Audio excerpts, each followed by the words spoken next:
Okay, the fifth key that I want to stress to you, the student, is that there's major differences between each college. Unfortunately, a lot of high school students assume that all colleges are the same. There are some major distinctions, and I want to be able to point those out to you. So this is our college shopping list. There's really 5 different types of schools out there. The first type is a private college, and that is going to be schools like Syracuse, Boston College, Stonehill, Georgetown. We also have out-of-state public universities, and that's going to be, for us in Massachusetts, UNH, URI, UConn, UVM. In-state large public universities, UMass Amherst, Lowell, Dartmouth, Boston. We also have in-state smaller public universities, Framingham State, Westfield State, etc., and some community colleges as well. And whether that's Mass Bay Community College, Quinsigamond Community College, a lot of options for community schools as well. And there's also 5 different price ranges for all these different schools. Something to note. The first major distinction is the difference between private and public universities. Private schools, there's over 50 that have over $1 billion in their endowment funds. What does that mean to you? It means that they have a higher price, but typically they also have more money to give away in terms of financial aid, which would help cut down the cost.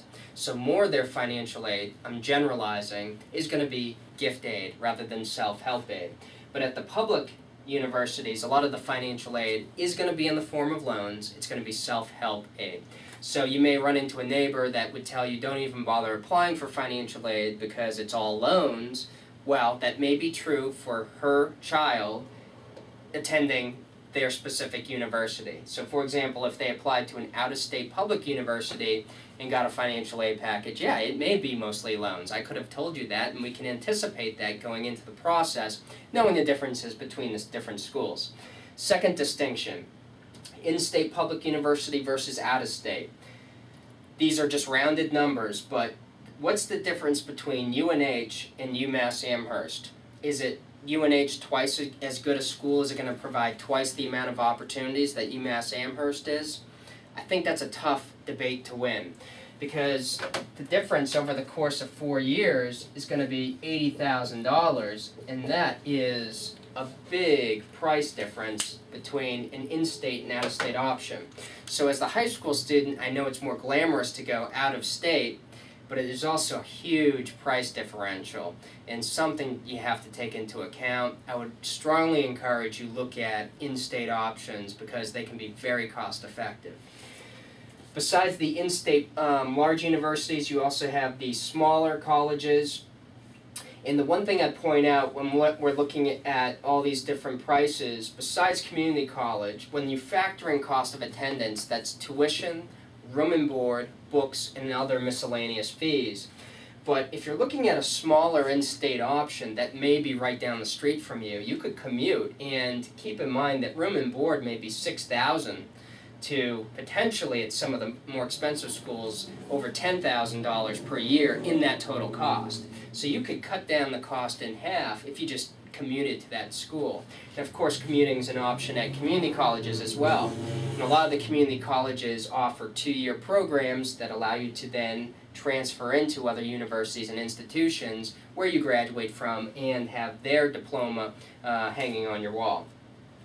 It gets even better in terms of affordability because a lot of families are going to qualify for the tax credit, which is $2,500, and that is basically $2,500. If you have $4,000 in college expenses that year, you're going to get $2,500 back in taxes. What that means to you is that at a community college, that's paying for half of the cost, meaning that it only costs you now $2,500 thereabouts to go to a community college, which is about $200 a month, which I believe makes college for anybody really affordable. So there's options for everybody out there, just something to keep in mind.